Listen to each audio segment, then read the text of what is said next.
Okay. Reagan, make sure you're recording just for Yeah. the internet and everything. Cool. All right. Yeah, I think we're recording. So, all right. Here we go. All right. And this is my first time being on this end of a Zoom seminar. So, are you guys able to see my shared screen? Did you see the PowerPoint? Yes. Yep, All right. everything's Awesome. Okay. So, how to plan a safe and successful outdoors adventure. So, if you've heard of who, what, where, when, why, and how, you can kind of use those same things when you're going into planning a trip. I just kind of put them in a different order because this is the order that helps me most when I'm going into planning a trip. So the first thing you want to consider is what are you doing? So if you're going to be doing a hiking trip or a camping trip, that's going to be a very different planning experience than doing a kayaking or rock climbing or snowboarding. So that's the first thing you have to decide. Then who are you going with is the next question you have to answer. If you're going by yourself, there's certain safety precautions you want to take to make sure that you're going to be safe and people are going to be able to know where you are. But it's also going to look different if you're going with maybe one friend and you both have a lot of experience, or if you're going with a slightly larger group and that group has less experience. These are all things that you're going to want to take into account when you're planning, because if your group has less experience, you're going to want to plan a slightly easier trip and maybe have more accessibility to emergency resources than if your group is a little bit more experienced. You can go a bit farther away and maybe do some more slightly higher risk activities with keeping in mind the limitations of your group. But we'll talk about that a little bit more later. So where are you going? You can help pick your spot by what you're doing and who you're going with. But once you decide where you're going, you're going to want to look into the rules and the regulations. So this can be fees at the park, like where you're going to park. This can mean permits. Some places require you to apply for permits before you're allowed to hike or camp there. And then as it says here, like trail closures, the conditions where you're going, this can be the weather, and potential safety issues. So all of these things are very easy to find on the internet most of the time. For example, my main area of expertise is hiking. Hiking and backpacking is my kind of big thing. So if I'm looking at a hiking trip, I can look on websites like All Trails is a great one that I'll talk about a little bit later, that will usually say things like potential safety issues, if there's what kind of animals you might run into, issues with the trail marking. So, and this is all stuff that you can find on the internet for every other outdoor skill as well. If you're planning kayaking, you can check river conditions online.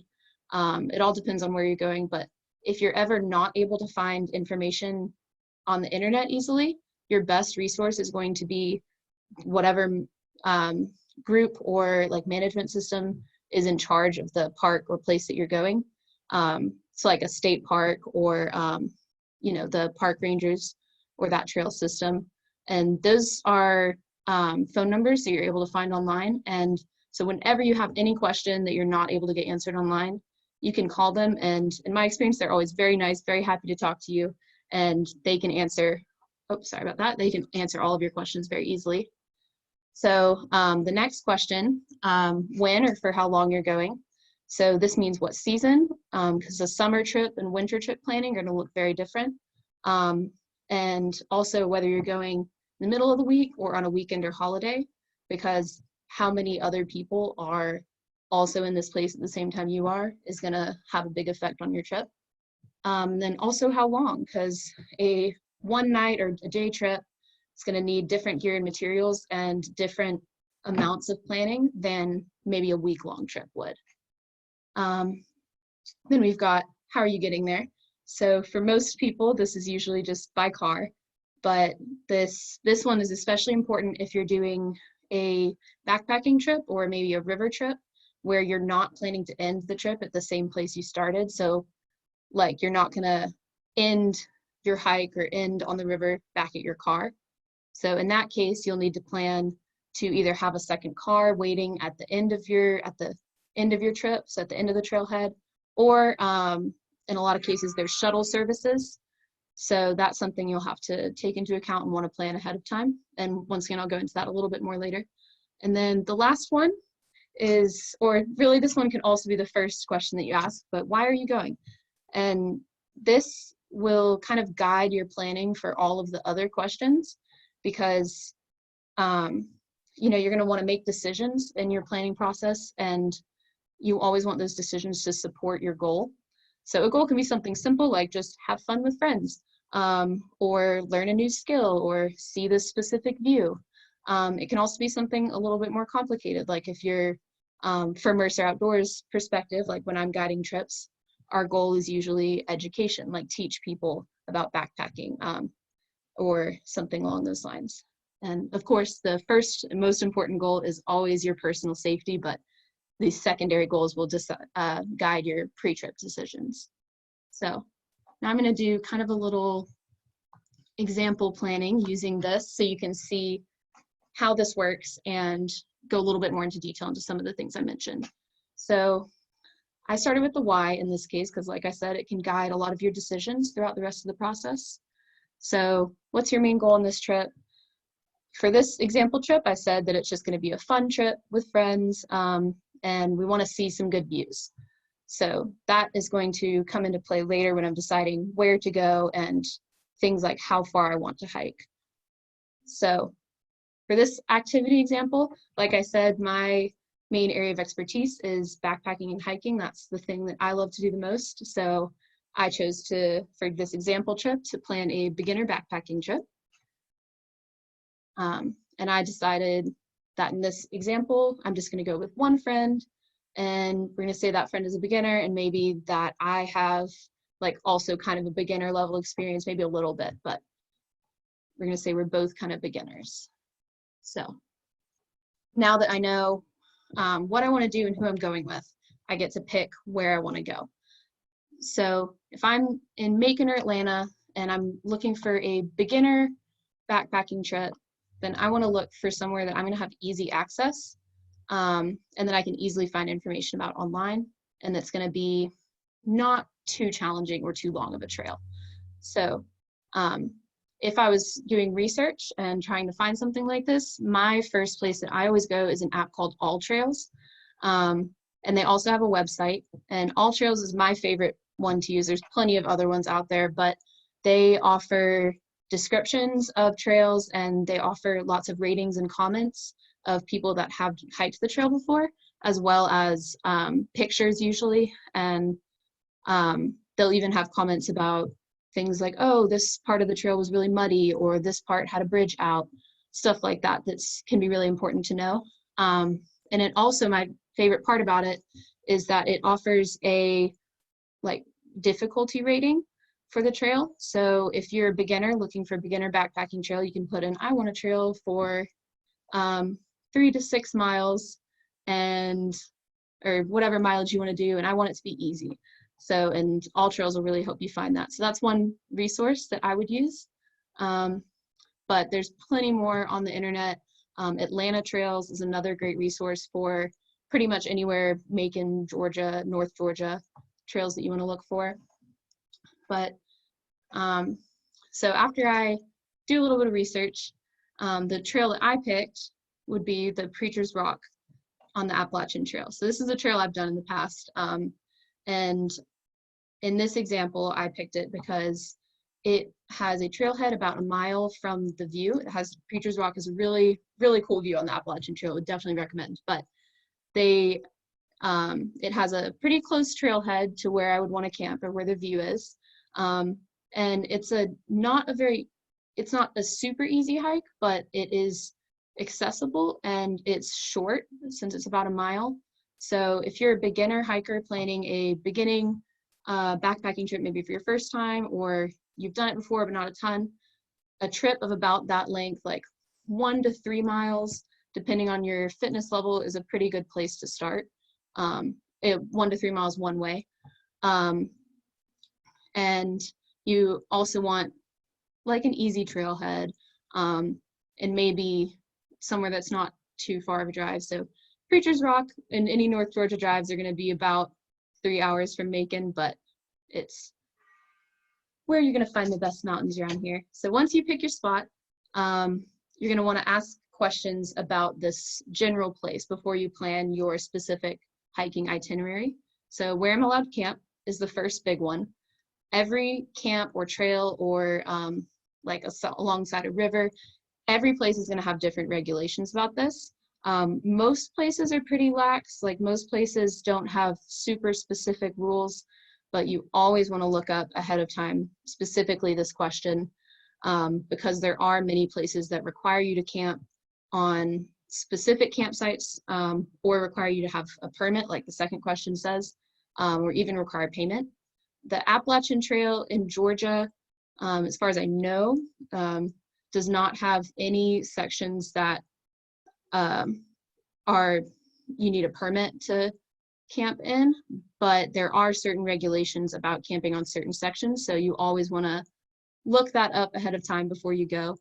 And then when you're selecting a campsite, there are established campsites and non-established campsites. So established campsites are things that would campsites that would show up on the map. You can find it probably on All Trails or whatever internet source you use, and they are they might even have a name like you know, Bald's Rock Camp or something like that. And they are clear tent sites, so they're very well established, like padded down ground, and it's very clear that this is a regular place that people camp. Whereas on the other hand, a non-established campsite would be just kind of if you're hiking along and you see any flat open area that you can fit your tent. So there are some things that you want to consider before camping at a non-established campsite, but the main thing in your pre-planning is that not everywhere allows you to camp on non-established campsites. There's many places that require you to camp on established campsites. But also planning what campsite or generally where you're going to camp each night can really take off some stress and help you be a lot safer when you're actually doing your trip. So especially if you're just doing a 1 or 2 night trip, I always recommend planning your campsite ahead of time and just picking one of those established camps that you can usually find on the internet or on the website or on All Trails. So in the second one, do I have to get a permit? Like I said, some places just require you to get a hiking permit ahead of time. A lot of these don't cost money, but that's something that you could find on the Appalachian Trail website, or if you're in a state park, the state park website. Are fires allowed is a big one to check ahead of time, because even if there are fire rings, like if you get to your campsite and you see a fire ring, it is very common for places that usually allow fires to put a temporary ban if there's a drought or something else. And it is very, very important to make sure that if you're building a fire, that it's allowed to do that and that you're not going to start a forest fire. So you want to make sure that the conditions are okay and that wherever you are, you're allowed to have those. So the next one, how will I store my food? This is also something that you have to look up ahead of time that can go into the regulations. So there's certain places in Georgia, I think like Blood Mountain, for example, if you've ever heard of that hike in North Georgia, that require you to have bear canisters to store your food. So a bear canister is, they're usually about $60 to $80, I think, at Outdoor Outfitters. And they're basically like a little canister that you just screw shut and they keep your food inside, and they are scent proof and just keep the bears out of your food. That's not the only way to store food. There are other effective methods that are safe and will keep animals out of your food most of the time, but there are some areas that have really bad issues with bears that require you to have that bear canister, not only for your own safety, but also just for the bears' safety, honestly, because when the bears get too acclimated to eating human food, it can cause an issue. So you want to look up that and see if there's any regulations ahead of time. Then where can I find water? Huge, huge, huge. Not every trail or campsite has easily accessible water. For example, in the Preacher's Rock example, there is not easily accessible water in this miles section of the trail. So if I was going to go do this hike, I would want to look that up and know that there's no water on this section. And so I would bring water with me. So I'd pack out all the water that I need for my whole trip, which usually you don't want to do because it can get heavy, but for a one-night trip, that's not a big deal. So, but if there's somewhere where there are rivers and stuff like that, you want to know where those are ahead of time so you can plan how to treat them and plan your itinerary around getting to that water. So the next one, the when. So this is what season and how long. For this example, I decided just a weekend trip, 2 days, 1 night, so maybe Saturday and Sunday, and in the summertime. So summertime means that it's going to be a longer day, so I have more time to hike, and the gear that you need is going to be different in the summer. So if I was planning a winter trip, it would mean heavier gear, like a warmer sleeping bag, more clothes, of course, and in some cases, if you're going somewhere really cold, you even want a warmer tent, and maybe snow gear. But since I've decided this is just going to be a summer trip, I'm not going to need as warm gear, and since it's a short trip, I don't need tons of food or changes of clothes, just enough food for 1 dinner, maybe 2 lunches, and a breakfast. So yeah, so the other thing that the time of year has a huge effect on that's important to think about ahead of time is the day length, and time changes too. So if you go hiking in maybe Alabama or something, you will cross that time change, or Tennessee, and you have to take that into account when you're thinking about when you want to leave in order to get to camp at a good time. Because the most, not the most, one of the really frustrating things is if you plan this whole great trip and this itinerary, but then you get on trail and are rushing to get to your campsite before it gets dark. So you always want to look at that sunset time when you're planning your trip and when you're planning when to leave in the morning, or like when to get to the trailhead and how much hiking to do that day.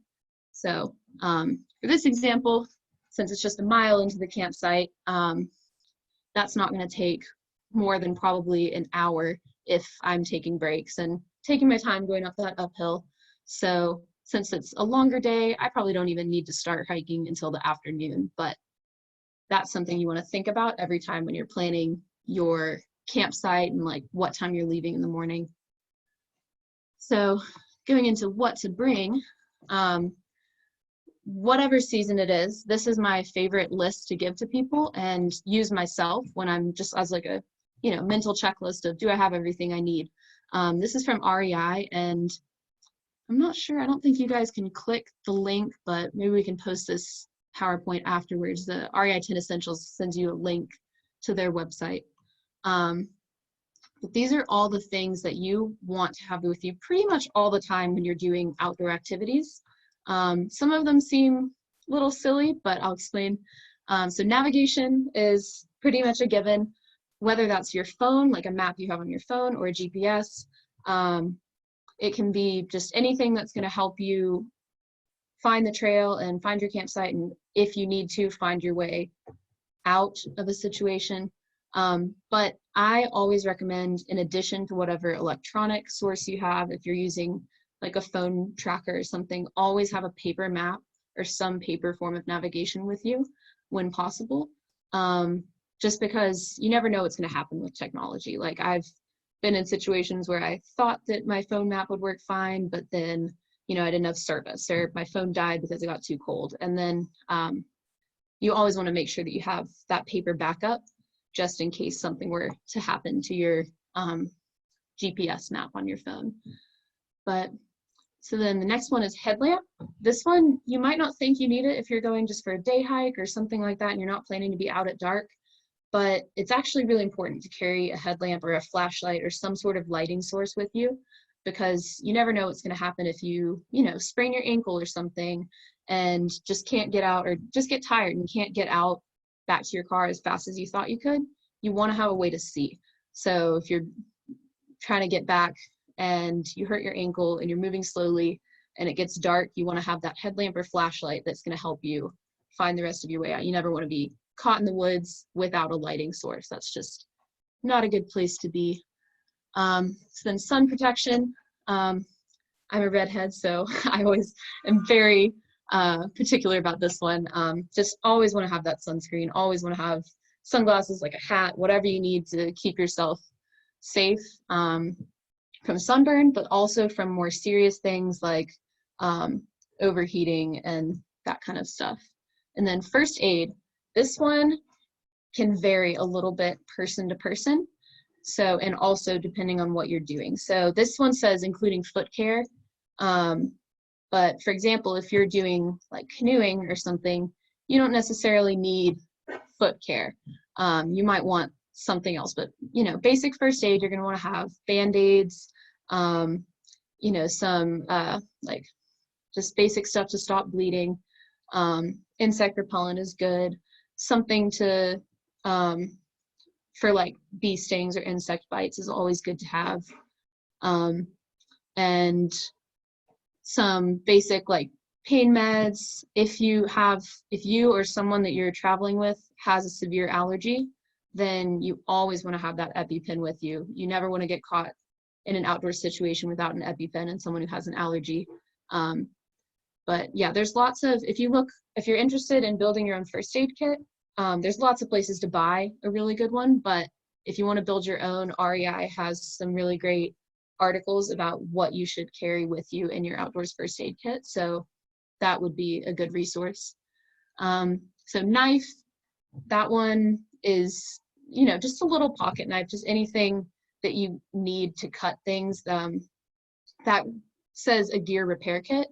So knife can be really good to help you repair any gear that might get broken, but it can also be very essential in first aid type situations. If you need to, you know, if someone hurts their leg and you need to cut away some clothing to get to wherever they hurt themselves, something like that. And, you know, it's just generally useful in outdoor situations to have a knife with you. Fire is really, really important. You always want to have a way to make a fire with you. This is both for personal warmth, you know, having that light too is very helpful, but also for cooking purposes and water purification.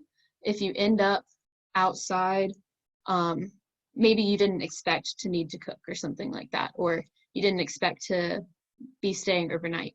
Having fire is extremely useful to help you if you need to boil water, if you don't have access to clean water, or if you do end up needing to cook some food, like hopefully you brought some sort of food to cook with you. So then the shelter, this does not necessarily have to be like some big bulky tent. For example, I often carry, instead of my full tent when I'm just going by myself, I carry a lightweight tarp that I bought from Walmart. And so it's really small. It costs maybe $6. And I just kind of tie a string to it and hang it up. Just, you know, give you some shelter, keep you out of the rain, maybe even a little bit of warmth. And so I sleep in my Eno hammock under that. But another great way, if you don't have a tent or don't want to bring a tent, is to have two tarps and have one tarp kind of hung up like on a string between trees as the tent part. And then you can just lay another tarp on the ground to keep off any groundwater, any dirt, so that you don't have to put your sleeping bag directly on the ground. So it's always a good idea to just carry some sort of shelter, something that can protect you if you end up in a storm or something like that that you didn't expect. Then extra food and extra water is always good to have. I've personally been in a situation where I did a few years ago where I did not food plan very well, and it was not a big deal, luckily, because it was a short trip, but you know, I was hungry. I didn't quite have enough for the amount of exercise I was doing, because it's very easy to underestimate how hungry you're going to be on these trips when you're doing all of this physical activity. So in my case, it was not a big deal because, like I said, it was a short trip and I was able to get out quickly and just get more snacks. But in a worst case scenario, you want to make sure that you have plenty of extra food if you end up not being able to get back to your car or get back to a trailhead as soon as you anticipated. So you always want to have that extra food with you and extra water. This doesn't necessarily mean packing out tons and tons of water bottles or something like that, or putting tons and tons of water bottles in your backpack. This can just mean making sure that you have a water purification system. So what that means is there's different ways that you can purify water from rivers or lakes, from chemical things, you just like put little drops in it, or there's these really cool pumps that you just kind of pump the water directly from the river and it kind of purifies it. So having one of those is sufficient for making sure you have water. And then extra clothes, it's always a good idea to bring an extra jacket or something, even if you don't think you're gonna be cold. And worst case scenario, if you're camping and you have extra clothes, you can use them as a pillow. So and then rain gear also falls into the extra clothes. So having a rain jacket, and if you own rain pants, they are really great to have. Because even if you're going for an overnight trip, even if you don't think it's going to rain, you never know it could happen. It could rain. And then even if it doesn't, rain gear is super helpful to keep bugs away from you. Or if you fall in a creek or something and get all of your other clothes wet, rain gear is an easy thing to wear while your other clothes are drying. So you always want to have some sort of rain gear with you. You never want to end up in a situation where you're in a storm or something and getting soaking wet. So yeah, so those REI 10 essentials are really good, and you can find that list on the REI website. So the last question, how are you getting there? Like I said earlier, most of the time this just means by car, parking your car and then going back to your car when you're done. But if you're doing a trail where you don't want to go like in and out, you want to start at this point and end at this point, then having multiple cars, maybe one at one trailhead and one at another trailhead, or calling a shuttle ahead of time, planning a shuttle, is a really good idea. In Georgia specifically, especially around the Appalachian Trail in North Georgia, there are lots of people and companies who do kind of trail shuttling, like trail taxis kind of thing. And they'll pick you up at one trailhead and drive you back to your car. And so these are a great resource to call and plan ahead of time. You don't really want to try to rely on an Uber or something like that after you're already hiking, just because you never know if you're going to have service. It's always better to just plan these things ahead of time. And also, these people that are specifically trail shuttles, they don't care how bad you smell after your trip. They don't care if your gear is really muddy and stuff. Whereas if you call an Uber or a Lyft or something, they might not be thrilled about having some smelly, muddy hiker in their car. So yeah, the trail shuttles you can find all over the internet are a really great resource. So for this example purpose, I decided just an in and out hike to Preacher's Rock and just park the one car at the trailhead. So that's kind of all of the big planning things that I would plan ahead of time. And so now I have kind of a general plan of what I'm going to be doing. And then I can go, so before that, then I can go a little bit more into specifics. I can look at a map or look at, like I said earlier, all trails and decide, okay, if I'm going to start at this trailhead, I want to camp at this campsite, and plan those things a little bit more specifically. But that's all the big planning questions that I want to answer when I'm going into deciding my trip, planning my trip. So now I'm going to talk a little bit about L&T. So L&T stands for Leave No Trace, and it's actually an organization that works to kind of educate people about how to properly go outside and protect the environment. So the first principle of L&T right here is plan ahead and prepare. So that's what we're doing when we go through this, the who, what, where, when, why, how questions, is we're kind of checking all of our boxes and just making sure that we are well prepared and have everything we need and are knowledgeable about where we're going. So there's not any, last minute issues when we go out to do our activity. But so the, I forget what this is called, but the, I guess, acronym that we use to remember L&T is Purple Turtles Don't Like Making Roast Beef. So the purple, plan ahead and prepare. Turtles, travel and camp on durable surfaces. that just means camping at those established campsites like we talked about. And another big aspect of it is staying on trail if you're hiking. So not like just making sure that you're not going off the trail, because that can end up hurting the wildlife and creating new trails. And then don't dispose of waste properly, is the D. And that just means not leaving your trash, including biodegradable things like banana peels or apples. All of that you want to pack out with you. You never want to leave any sort of trash or anything like that at wherever you're doing your outdoor activity, at your campsite or on the trail. And like I said, including those biodegradable things, because even things like an apple that's not native to that area can end up harming the environment in that area, because animals can eat it and it's not the food that they're used to, or those seeds can get around and it's not native to that environment. So you just always want to pack out your trash. The L is leave what you find. So even if the flower or the rock is really cool and pretty and you want to take it and have a souvenir, it's always best to leave it. You just always want to leave nature as you find it.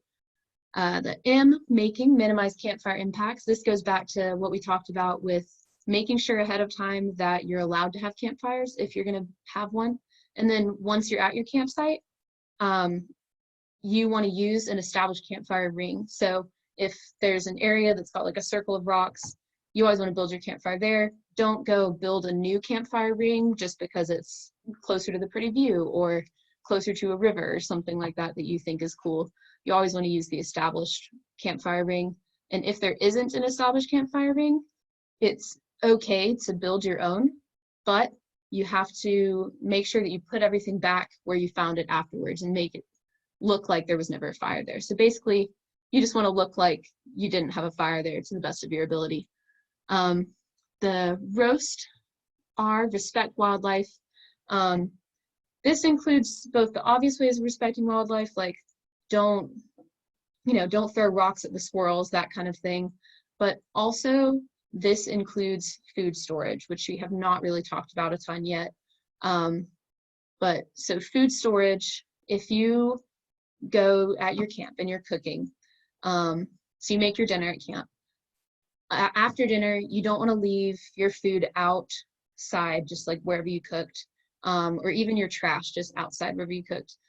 There's several ways that you can go about storing it. There's those bear canisters we mentioned.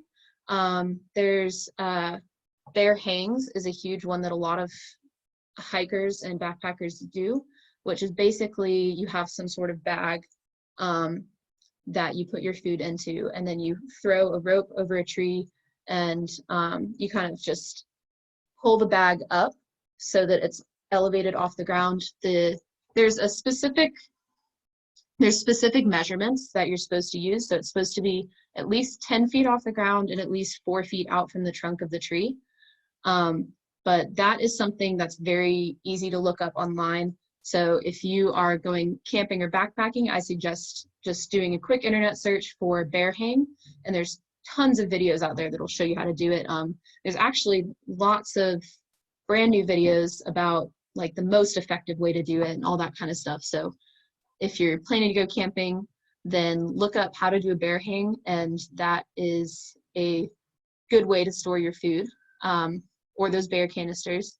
And so the reason that you want to be so careful about storing your food and not feeding animals specifically is because the animals will get very acclimated to human food, and they will be more likely to come into campsites in search of that food, which in the end, especially with animals like bears, can cause a huge issue when those animals and the humans start kind of butting heads.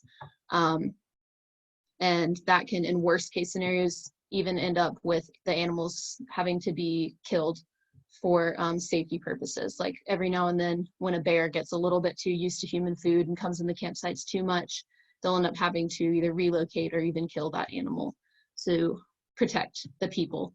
So you really want to be careful about your food storage. And then also just don't feed the animals and don't pet the animals, don't pet wild animals. It's not very safe and not good for you or them. Then the last one, beef. the B is just be considerate of other visitors.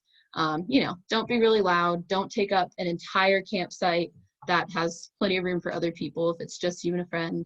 And a lot of the be considerate of other visitors is kind of just basic consideration stuff. So you always want to think of L&T, the Leave No Trace principles, when you're doing outdoor activities. And you want to think of those in the planning as well, so that you're sure that you have everything you need to practice proper L&T. But even more importantly, you want to think of these safety considerations in your planning. So the best way to be safe in the outdoors is to do your research and plan ahead. So like a lot of times when people end up in unsafe or bad situations in the outdoors, it's because they did not have the proper supplies they need, or they didn't properly plan ahead. And you can end up, the outdoors, it's never completely safe. There's always unpredictability and things that can happen, but you're much more likely to be able to handle that unpredictability better if you plan ahead and have everything you need. So probably one of the most important things is make sure that people know where you're going. Never just, even with like a short day hike or a short paddle on a river or something small like that, always, always, always tell people where you're going and leave a detailed itinerary of what you're doing. So in our Preacher's Rock example, this would mean telling people where I'm going. I'm doing a mile hike into Preacher's Rock, who I'm with. I'm with my one friend, and then I'm going to tell them how long we'll be gone. So this includes leaving a time saying when we left. So say if we left Saturday at 1 p.m., I'm going to put that on my plan, and then should be back by Sunday at 5 p.m. And then it's also a good idea, especially on multi-day or overnight trips, to include a basic list of what gear you have, including what first aid gear you have, because this can be very useful if you were to end up in an emergency situation for rescue teams. So if a family or friend has a list of all the gear that you have to give to a rescue team, then that makes it a lot easier for them to know what type of situation you might be in or what type of things they need to bring to you when they come to help you. So of course, hopefully you never end up in that type of situation, but it's always a good idea to plan for the worst, just in case. So you want to have also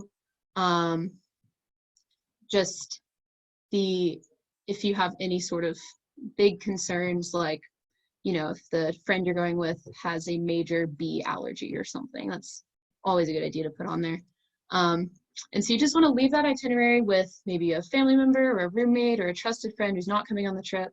And it's also a good idea to leave a second one in your car, wherever you park your car, if you did drive your car to a trailhead, just because, if something were to happen and you don't come back by the time listed on your itinerary, and like maybe a park ranger just going around and he finds that car, he'll be able to see that itinerary, see exactly where you're planning to camp, exactly where you were going, what you have with you, how many people were going, and see that you weren't back in time, and they can get that information to the proper authorities that can come help search for you. So that's very, very important. Never go out to do any outdoors activity without telling people like where you're going, who you're with, what you're doing. The next one is first aid supplies. Like I said, REI has great articles on how to build your own first aid kit, but lots of outdoor outfitters, probably even Amazon or wherever online, have pre-made first aid kits that will even say like 1 person for 1 day or 2 people for 3 days, because the amount and type of first aid supplies you want to carry with you can vary based on how many people are going and how long your trip is going to be. So that's not something I'm going to get super into right now, just because I could talk about that for a while.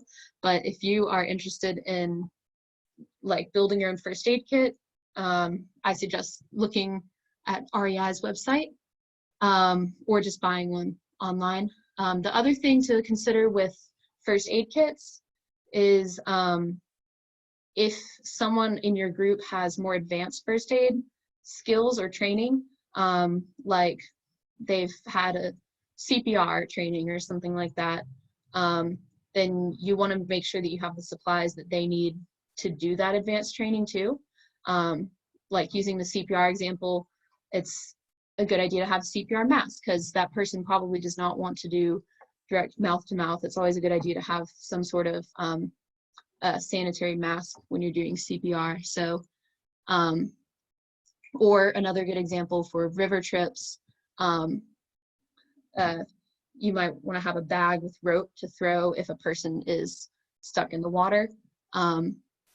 And so just you want to bring specific supplies and first aid supplies for whatever specific trip and whatever specific skills the people on your trip might have. The next one, just always triple check your gear, make sure you have everything you need. Even though I've done tons of backpacking trips, I always check the 10 essentials checklist.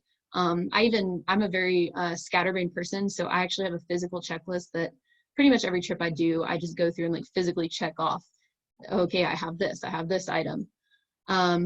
The next one, be aware of the physical or mental and physical limitations, allergies, medications, other health concerns of the members in your group. Yeah, allergies is a huge one with this. Like, you never want to end up on a trip and then someone has an allergic reaction that you're not prepared for. And then the physical and mental limitations, these might be things that you have to talk about with the other members in your group, because even if they're a friend, you might not be aware that they have a crippling fear of heights, or you know, that they have scoliosis and their back hurts after carrying a backpack after a certain amount of time. So those are all things that you can plan for and easily deal with and even avoid problems with once you start your trip, but you want to know ahead of time if anyone has any specific limitations like that or concerns. And then the last one kind of goes back to the first one a little bit, but it's more about having a specific emergency plan with the people that you are going out to do this activity with, and just knowing what to do in case of an emergency. So in my example of Preacher's Rock with one friend who's a beginner, doesn't have very much experience, our emergency plan would likely just be to go get help at the trailhead. If it was a non-life-threatening emergency, like I twisted my ankle and I was unable to get back down to the car, but maybe my life isn't in danger, then our emergency plan might be something more like that person that I'm with goes to a place where they have cell service and calls for help. So you want to know ahead of time maybe your numbers that you would call for help, like maybe the park ranger in that area or something like that, whatever emergency service is in that area. It's a good idea to have those numbers with you. But if it was more of a life-threatening type of emergency, then our plan might change. Like that person would probably not want to leave me alone or leave the injured person alone. And so your plan might look more like trying to flag down another hiker to go get help, or you know, making sure that the person is no longer in a life-threatening situation and then going to get help. But in all of these situations, this does not have to be an extremely detailed plan. Basically, you just want to know at any point in your trip, where's the nearest trailhead or stop or place that I can go to get help, and what am I going to need to do to get help? So like, who do I need to call, or you know, where do we need to drive to get help if it's not a super dire situation? And then that last question is just, do you have the skill appropriate supplies needed to handle emergencies? So that's just goes back to the first aid thing. Like, do you have what you need, and do you know how to use what you have? So there's no point in bringing, you know, some, trying to think of a good example, some advanced first aid like thing if you don't know how to use it. So bring what you need, but also make sure that you know how to use what you have. All right, so I have some questions here that people put ahead of time, but before we go into these, do any of you have some specific questions about anything I've said or trip planning that I haven't covered? And you can either say them or type them in the little chat.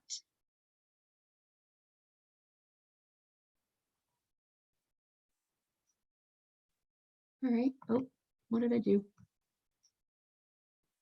Ah, sorry.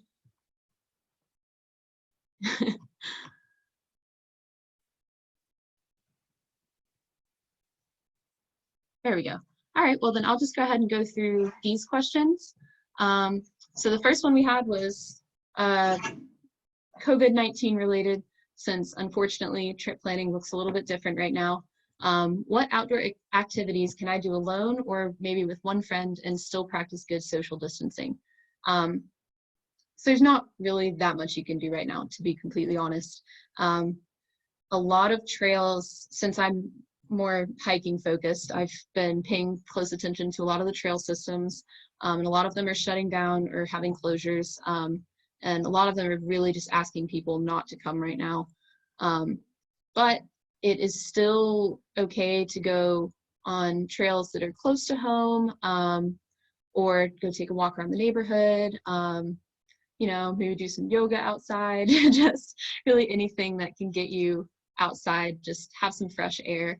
You know, for people that like kayaking and that kind of stuff, I think it's still okay to go maybe do a little kayaking trip on a short day trip on the river.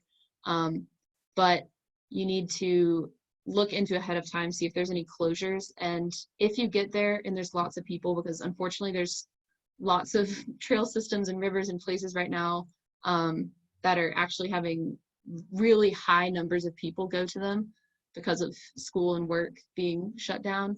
So yeah, if you show up and there's lots of people there, it's always a good idea to just turn around and head home.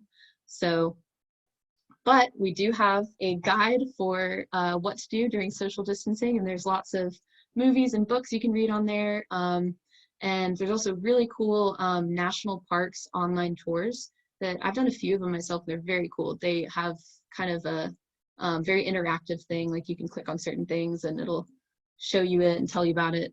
So definitely recommend those. So second question, what if I don't have a backpack or tent? What can I do? Well, Mercer Outdoors, for Mercer students and staff, we do rent free outdoors gear. It's not always available since we do use it on our trips that we run. So you have to check ahead of time and make sure that you're gonna be able to get that gear when you need it. But we have, you know, tents, backpacks, sleeping bags, outdoor cooking supplies. We've got kayaks. We've got a pretty good variety of stuff. So always check with us. But if we don't have what you need, sometimes there's ways that you can get things for really cheap, or like make a makeshift gear item yourself. Like for example, earlier when I was talking about making my Walmart tarp instead of using my big heavy tent when I go by myself. But, oh, and Todd says we have a suspended outdoor equipment checkout during the shelter in place order, but yeah, so outdoor equipment is not an option, or equipment checkout's not an option right now, but usually it would be. But yeah, you can also, in terms of camping, car camping, usually I bring a tent for that, but I know lots of people that, you know, just stick a blow-up mattress in the back of their car, that kind of thing. You can really get creative with it. You just have to make sure that you have what you need to be safe, so like you have a safe shelter. But you know, there's no rule that says you have to have some fancy backpacking tent to go backpacking. You can get creative and borrow things from friends or makeshift something yourself. And I'm always happy to answer questions to the best of my ability if you have specific questions about gear items. So how do I plan what food to bring is a great question. So when I'm going back specifically to my example of a backpacking trip, I always want to plan light food, like lightweight food. Ramen is really easy, great one. But you also just need to go day by day and see how many meals you're going to be eating, how many people are going to be eating those meals, and think about how you're going to cook it. So if you have a stove or borrow a stove from us, then you can cook more things. But maybe if you don't have a stove, you can plan cooking over a fire, or if even that's not an option, there's plenty of things that you can, it's not as fun, but you can bring dry food for just a one-night trip or a short trip, and just bring lots of snacks and stuff. But yeah, so food planning, especially with backpacking trips, you want to think about the weight, how many days and how many people, it's a good idea to try to put some variety in there so you don't get super bored. But main thing is just you want to have enough, like, and put some things of good nutritional value in there.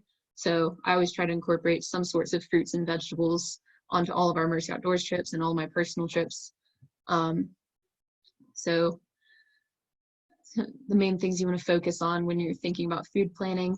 But it doesn't have to be super different than food, like planning your meals in the front country, as long as you have a way to cook the things that you want to cook and it's not going to be too heavy, like you have a way to carry it out there.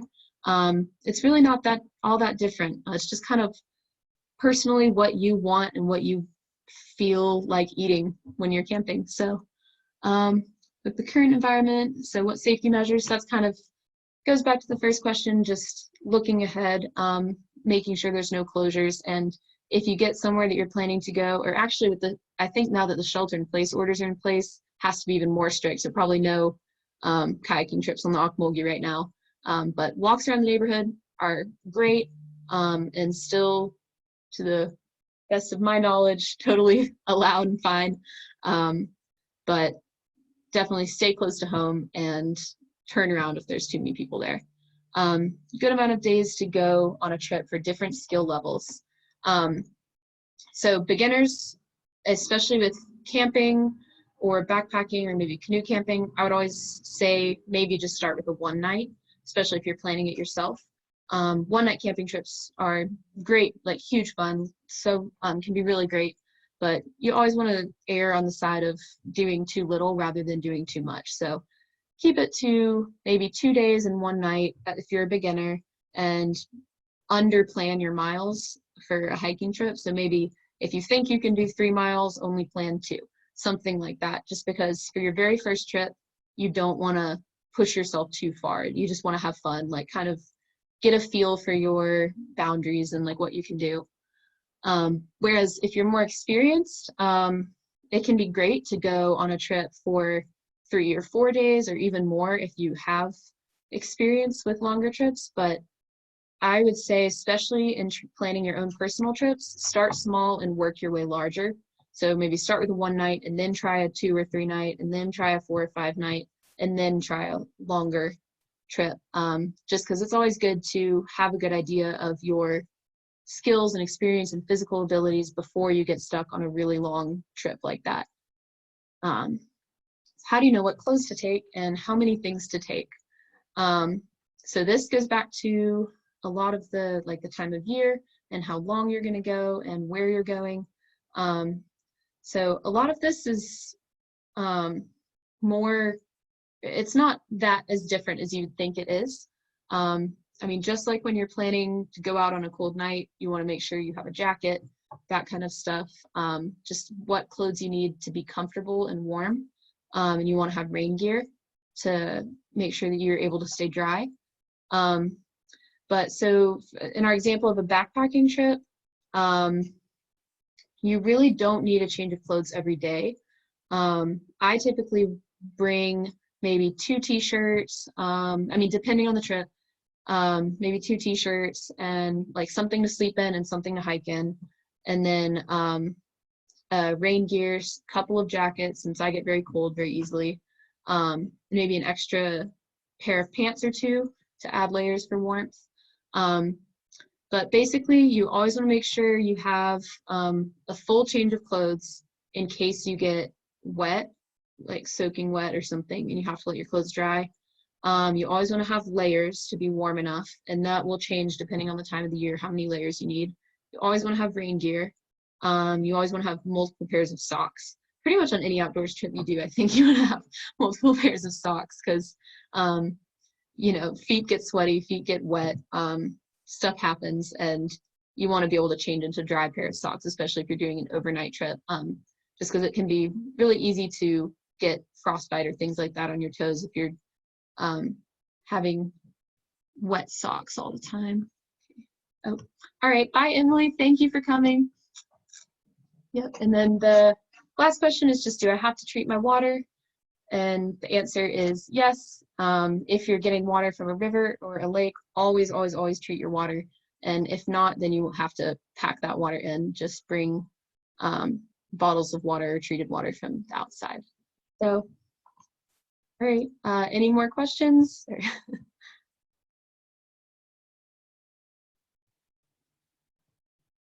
All right, well, that's all I have. So thank you guys for coming.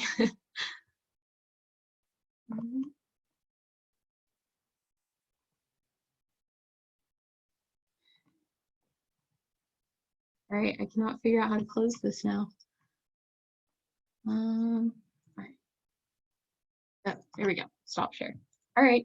Bye. Thank you.